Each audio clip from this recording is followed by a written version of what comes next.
La bruma del puerto cubría las calles de Valparaíso aquella mañana de marzo de 1992.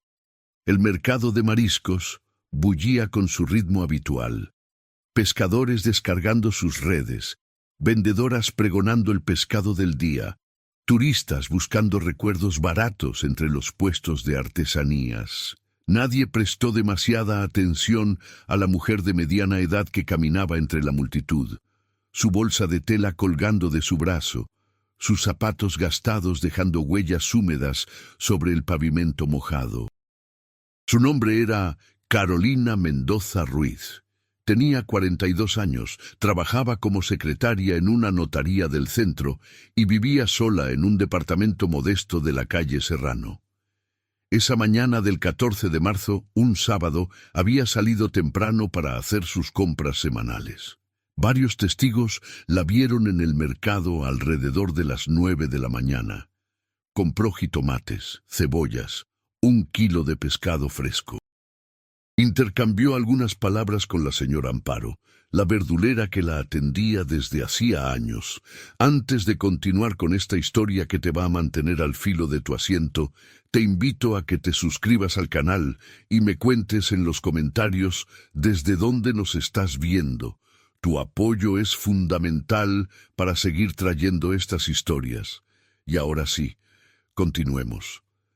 Nadie volvió a ver a Carolina Mendoza después de las 10:30 de esa mañana.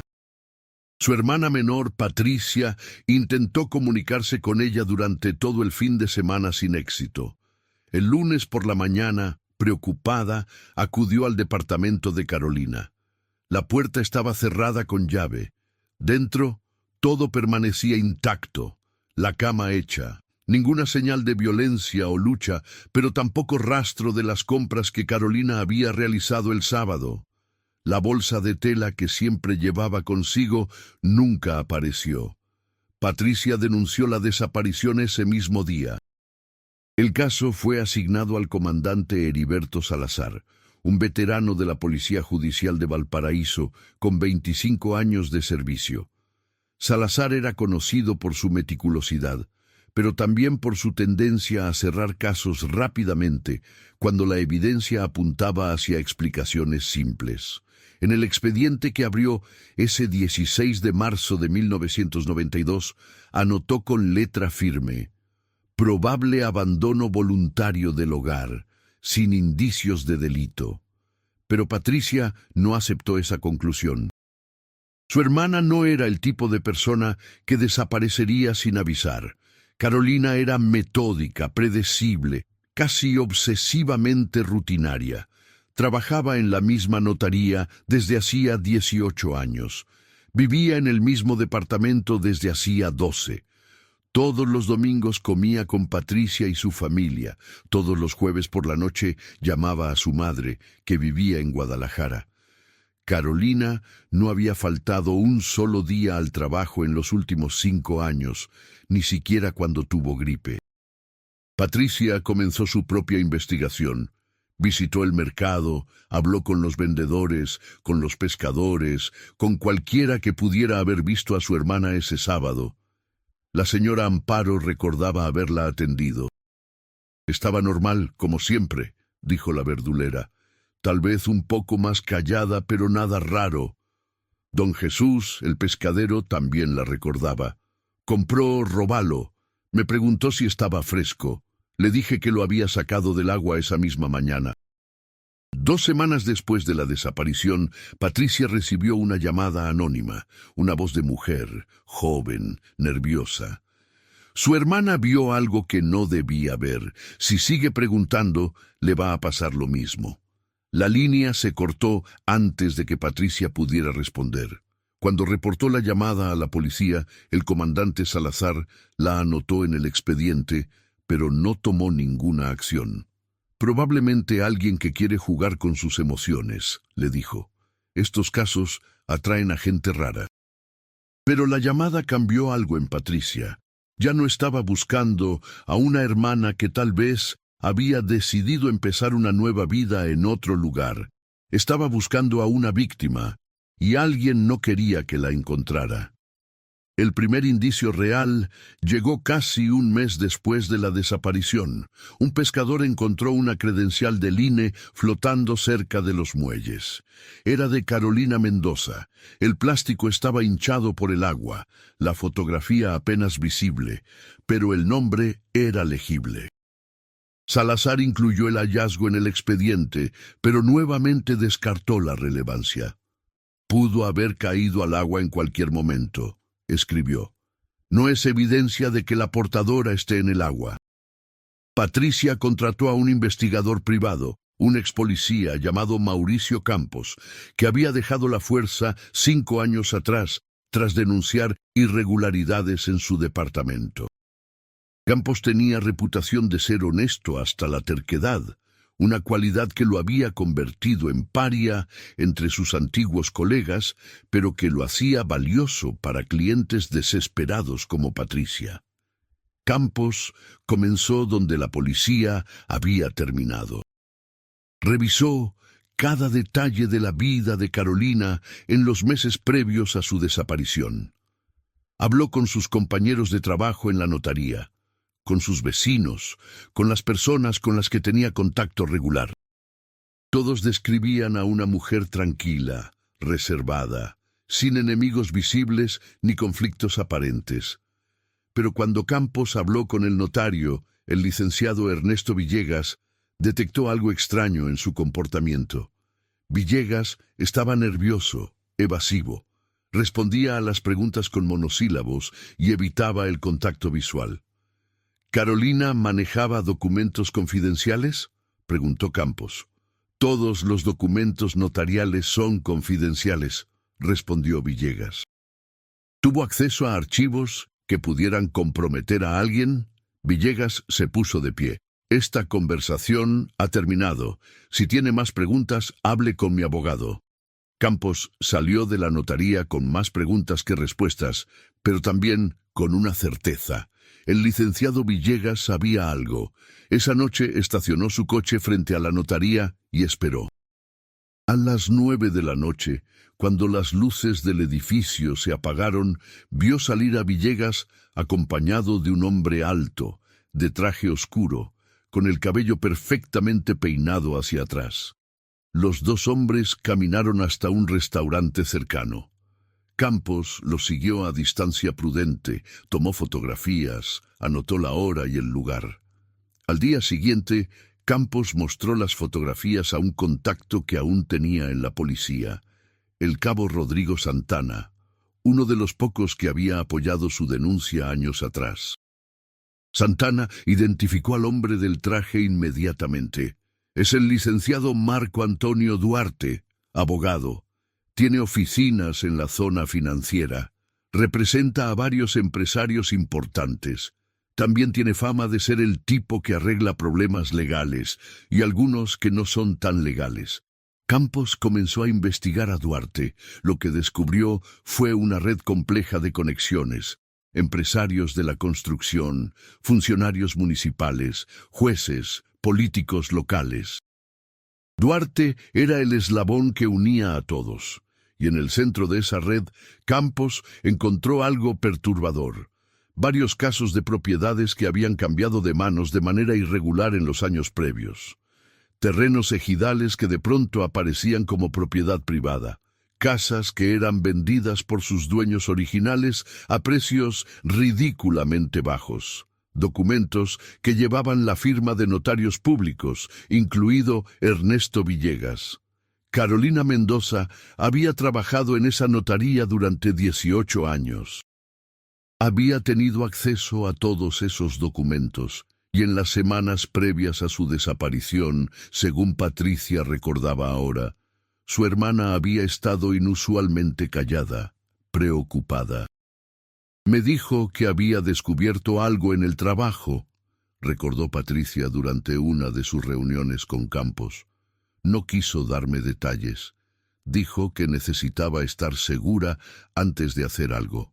Le pregunté si estaba en problemas y me respondió, todavía no, pero podría estarlo pronto.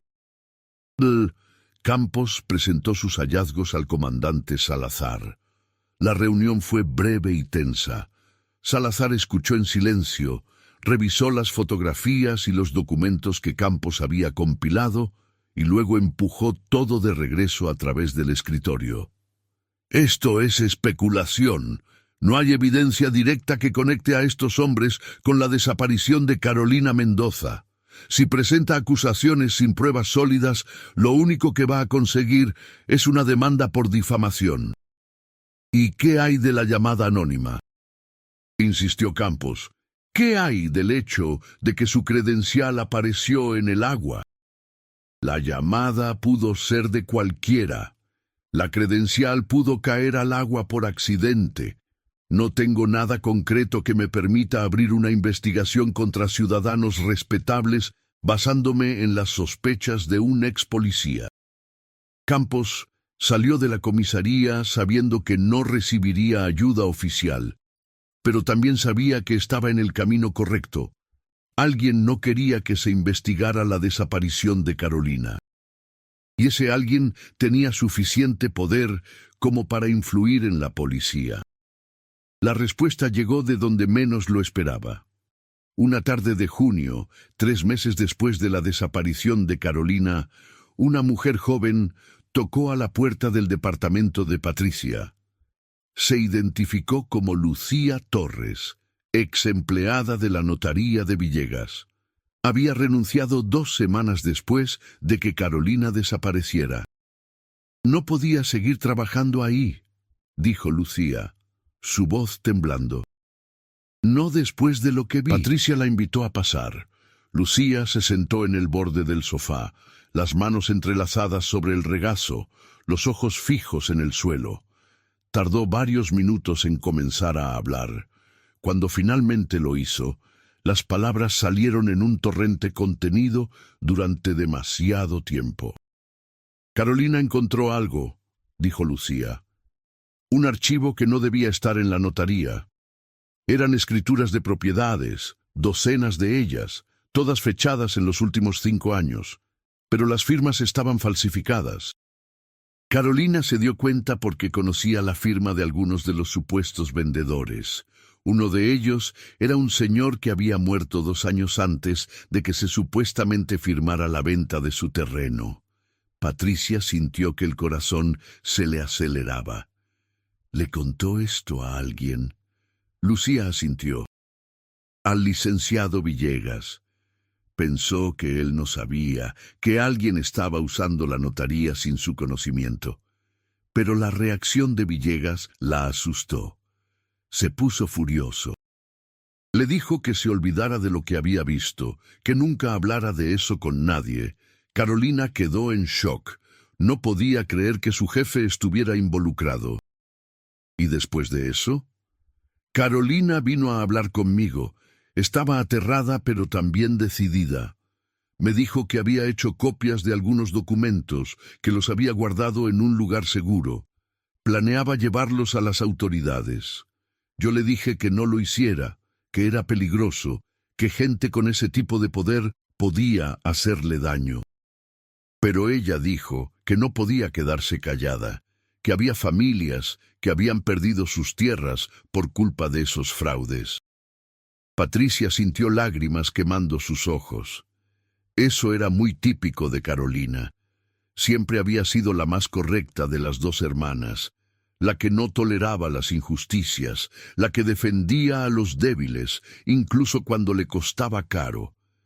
Esa fue la última vez que hablé con ella, continuó Lucía. 2 días después desapareció. Y 1 semana después de su desaparición, alguien entró a la notaría por la noche. Forzaron la cerradura del archivo donde Carolina guardaba los documentos. No se llevaron nada más, solo esos papeles. El licenciado Villegas no denunció el robo.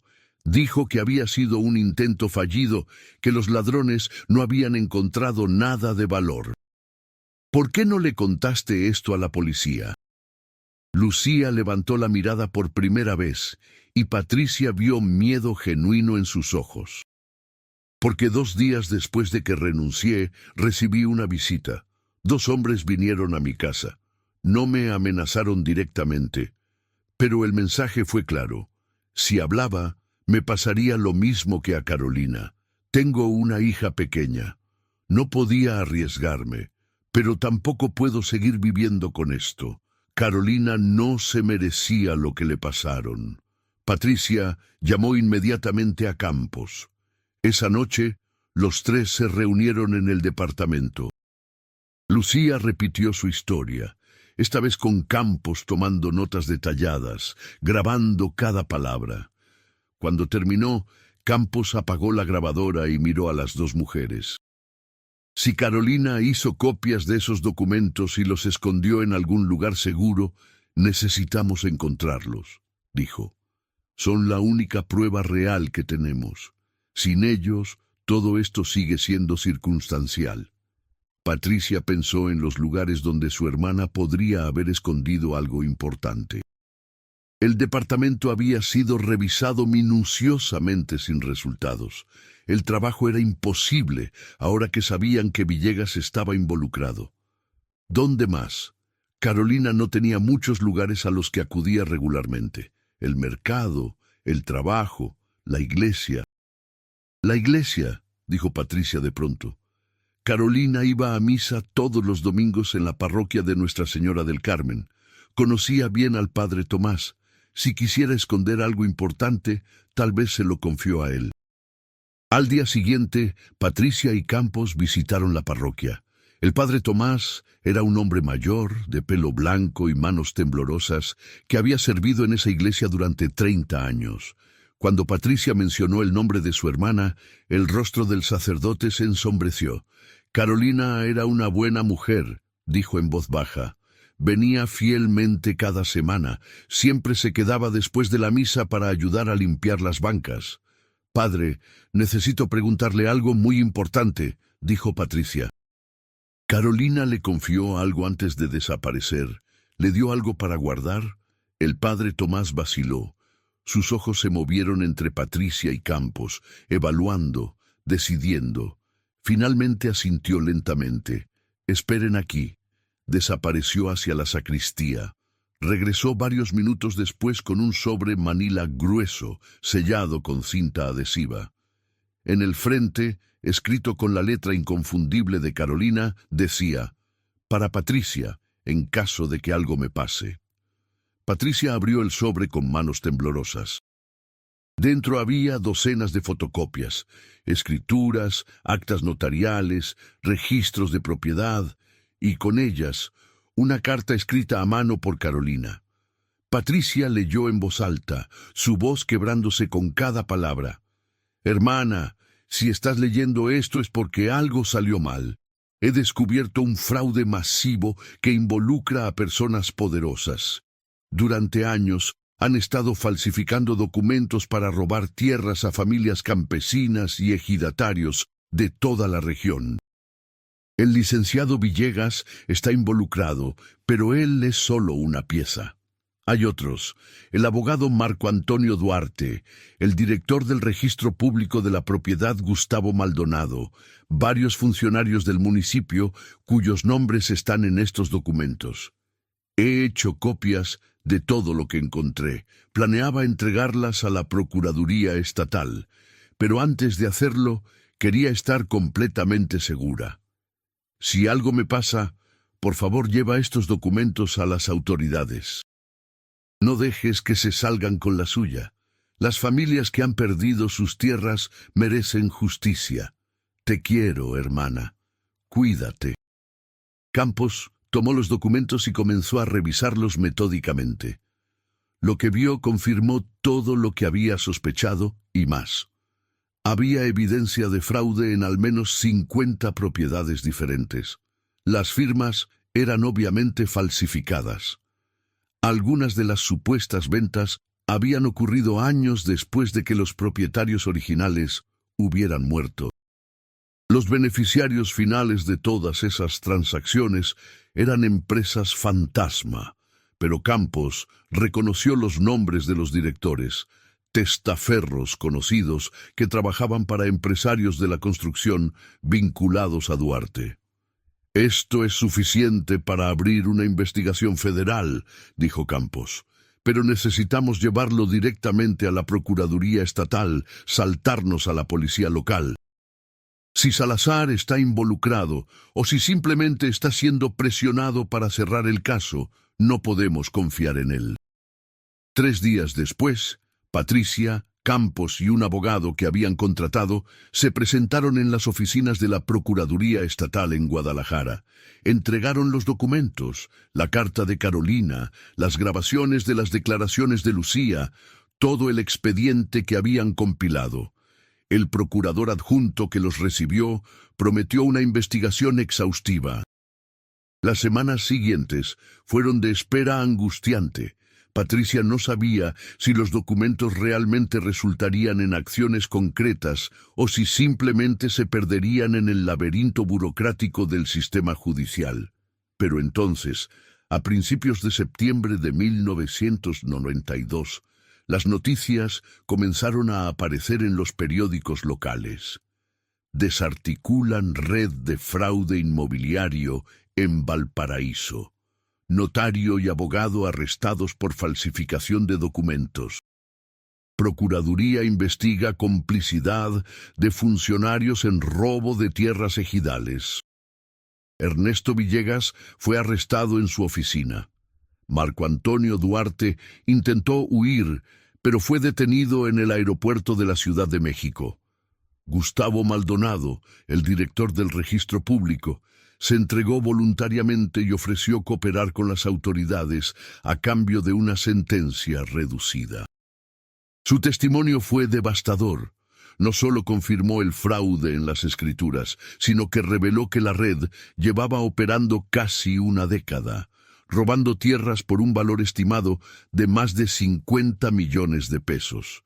Pero la pregunta que más importaba seguía sin respuesta. ¿Dónde estaba Carolina Mendoza?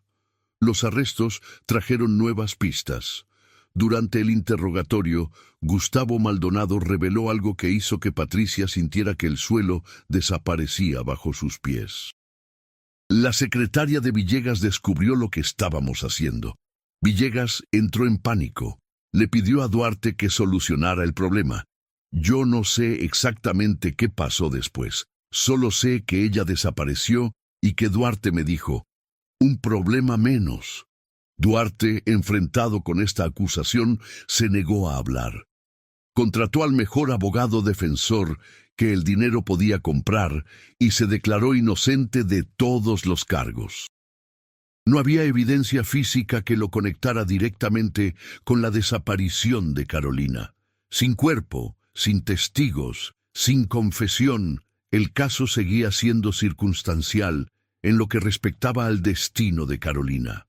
Campos no se dio por vencido. Comenzó a investigar los movimientos de Duarte en los días siguientes a la desaparición de Carolina. Habló con choferes de taxi, con empleados de hoteles, con cualquiera que pudiera haber visto algo. Y finalmente, 6 meses después de que Carolina desapareciera, encontró algo. Un chofer de autobús que recordaba haber visto a 2 hombres cargando algo pesado envuelto en una lona a un vehículo cerca del puerto, en las primeras horas de la mañana del 15 de marzo de 1992. «Pensé que eran pescadores cargando su equipo», dijo el chofer. «Pero cuando pasé cerca, uno de los hombres me gritó que siguiera mi camino. Había algo en su tono que me dio miedo». El chofer no pudo identificar a los hombres con certeza, pero su descripción del vehículo coincidía con una camioneta que había sido registrada a nombre de una de las empresas fantasma vinculadas a Duarte. Campos llevó esta información a los investigadores estatales. Ordenaron dragados en varias zonas del puerto. Durante semanas, buzos y equipos de rescate peinaron el fondo del mar cerca de los muelles. El 3 de noviembre de 1992, casi 8 meses después de su desaparición, encontraron restos humanos entre las rocas de una zona poco profunda del puerto. El cuerpo estaba muy deteriorado por el tiempo en el agua, pero la dentadura coincidía con los registros dentales de Carolina Mendoza. También encontraron fragmentos de tela que correspondían a la ropa que Patricia recordaba que su hermana llevaba el día de su desaparición. La autopsia reveló que Carolina había muerto por asfixia. Había marcas en el cuello consistentes con estrangulamiento. No había señales de abuso sexual ni de lucha prolongada. La muerte había sido rápida, probablemente ejecutada por alguien con experiencia. El cuerpo había sido envuelto en una lona industrial y lastrado con bloques de concreto para mantenerlo sumergido, pero con el tiempo, las ataduras se habían debilitado y el cuerpo había emergido parcialmente. La noticia del hallazgo del cuerpo cambió completamente el caso. Marco Antonio Duarte ahora enfrentaba cargos de homicidio, además de los de fraude. Durante el juicio, que comenzó en febrero de 1993, la Fiscalía presentó evidencia circunstancial convincente. Los documentos que Carolina había descubierto, el testimonio de Lucía sobre las amenazas de Villegas, el testimonio del chofer de autobús, el análisis forense del cuerpo. Pero aún faltaba la pieza crucial. ¿Quién había matado físicamente a Carolina? La respuesta vino de donde menos se esperaba. Uno de los hombres que habían trabajado como solucionador de problemas para Duarte, un exmilitar llamado Roberto Campos, fue arrestado en un caso no relacionado en la Ciudad de México. Enfrentando cargos graves que podrían mantenerlo en prisión de por vida, Campos decidió negociar. Ofreció información sobre varios crímenes que había cometido bajo las órdenes de Duarte, incluido el asesinato de Carolina Mendoza. Según el testimonio de Campos, Duarte lo había contratado para hacerse cargo de Carolina, después de que Villegas le informara que ella había descubierto los fraudes y planeaba ir a las autoridades. Campos y otro hombre que nunca fue identificado siguieron a Carolina el sábado 14 de marzo. La interceptaron después de que saliera del mercado, cuando caminaba por una calle poco transitada cerca del puerto. La forzaron a subir a una camioneta. Campos declaró que la intención inicial era solo asustarla para que guardara silencio, pero que Carolina se negó a cooperar. Dijo que ya había hecho copias de los documentos, que aunque le pasara algo, la verdad saldría a la luz, testificó Campos. Duarte me llamó por teléfono y me dijo que no podíamos arriesgarnos a dejarla ir. Me dio la orden directa. Campos describió cómo estrangularon a Carolina en la camioneta, cómo envolvieron su cuerpo en una lona, cómo lo lanzaron al agua en una zona aislada del puerto en las primeras horas del 15 de marzo. No me sentí bien por eso, dijo durante el juicio, su voz monótona desprovista de emoción real. Pero era mi trabajo. El testimonio de Campos fue suficiente. El 12 de agosto de 1993, Marco Antonio Duarte fue declarado culpable de homicidio en primer grado, fraude, falsificación de documentos y conspiración. Fue sentenciado a 40 años de prisión. Ernesto Villegas recibió 20 años por su participación en el fraude y por encubrir el asesinato. Roberto Campos recibió 30 años. Gustavo Maldonado, gracias a su cooperación, recibió una sentencia de 12 años. Para Patricia, el final del juicio no trajo el cierre que esperaba. Había justicia, sí. Los responsables estaban en prisión. Los documentos que Carolina había arriesgado su vida para preservar habían ayudado a docenas de familias a recuperar sus tierras robadas. Pero su hermana seguía muerta. 30 años de su vida reducidos a un expediente judicial y a un nombre en una lápida. En los años siguientes, Patricia se convirtió en defensora de víctimas de desaparición. Trabajó con organizaciones que ayudaban a familias a buscar a sus seres queridos desaparecidos. Cada vez que alguien le preguntaba qué la motivaba, Patricia hablaba de Carolina. Mi hermana murió porque no pudo quedarse callada frente a la injusticia, decía. Lo menos que puedo hacer es asegurarme de que su muerte no haya sido en vano. El comandante Heriberto Salazar, cuya negligencia inicial casi permite que los responsables escaparan, fue sometido a una investigación interna. Aunque no se encontró evidencia de que estuviera activamente involucrado en el encubrimiento, su manejo del caso fue considerado gravemente inadecuado. Fue degradado y transferido a una posición administrativa donde no tuvo más contacto con investigaciones criminales. Se retiró 2 años después, amargado y resentido, insistiendo hasta el final en que había actuado correctamente con la información disponible en ese momento. Mauricio Campos continuó trabajando como investigador privado.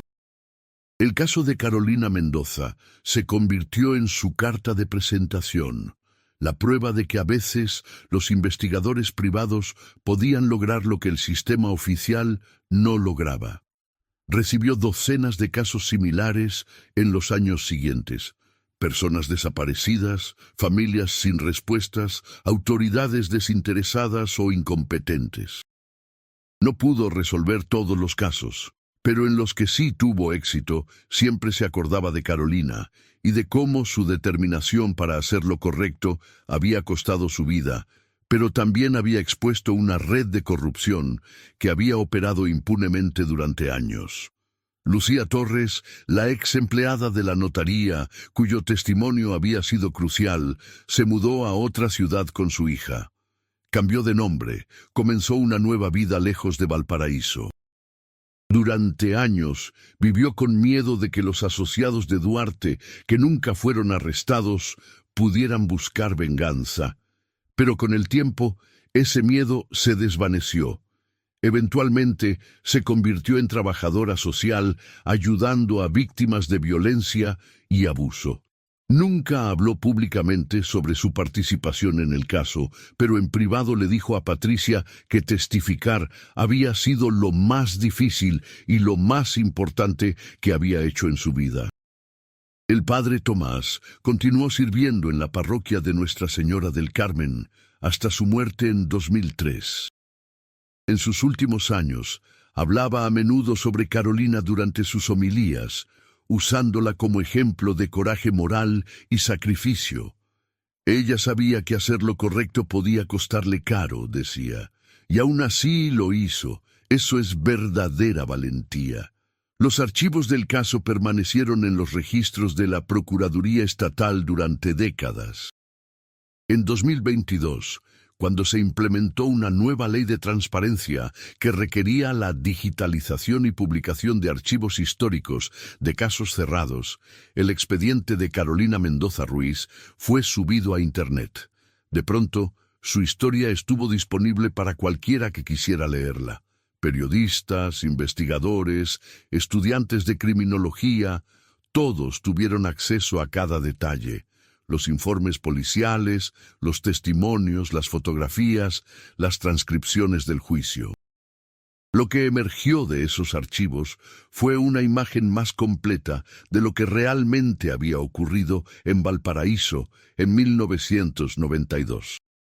Los documentos mostraron no solo el crimen individual contra Carolina, sino el sistema de corrupción que lo había hecho posible.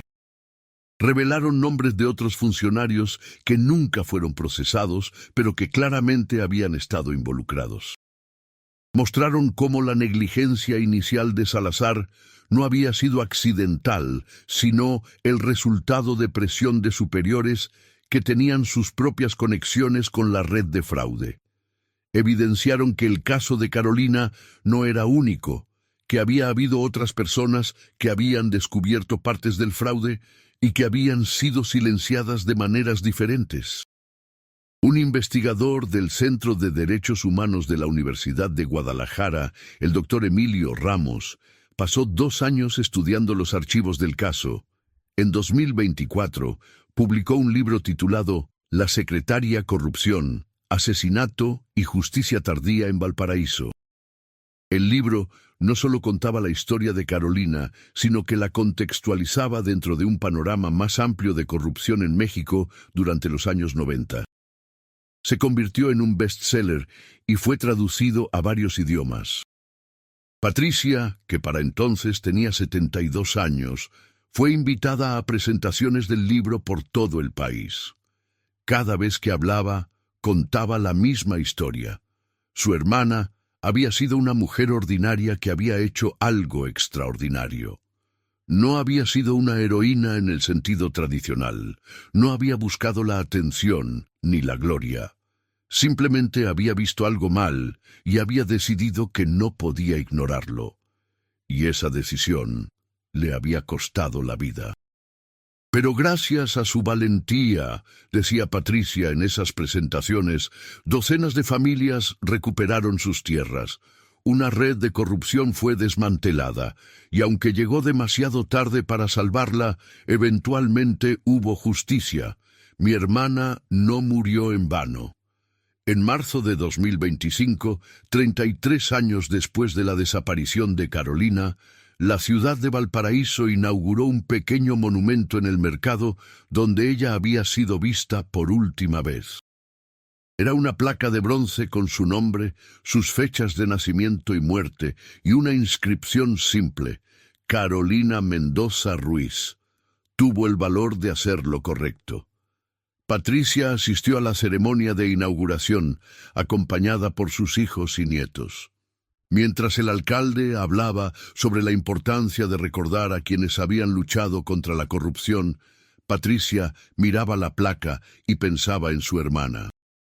Recordaba a la niña que había sido siempre defendiendo a los más débiles en el patio de la escuela.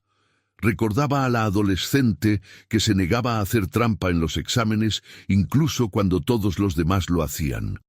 Recordaba a la mujer adulta que vivía con modestia pero con dignidad, que nunca había tenido mucho, pero que siempre estaba dispuesta a compartir lo poco que tenía.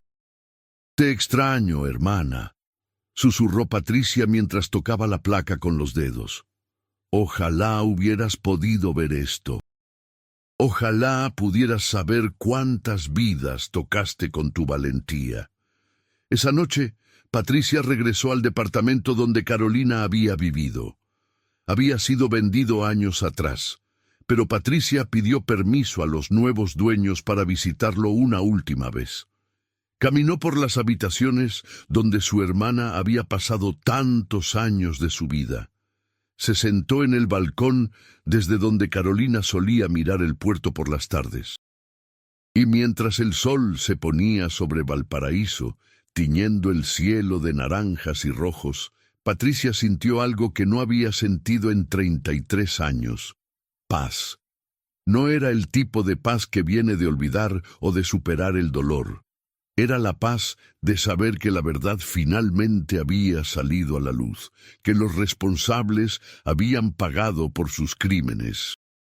Que la memoria de Carolina estaba siendo honrada no solo por su familia, sino por toda una ciudad que ahora entendía el precio que ella había pagado por defender la justicia. Los archivos que habían permanecido secretos durante tanto tiempo ahora estaban abiertos para el mundo.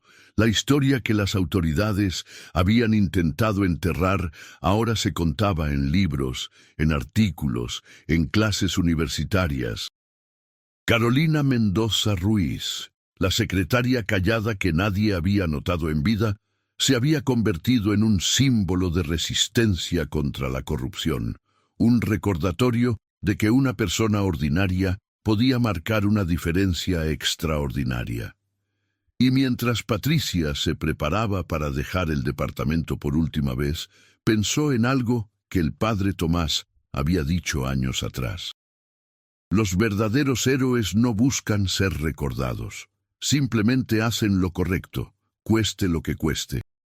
Carolina nunca había buscado ser una heroína, solo había querido hacer lo correcto, y al final eso había sido suficiente.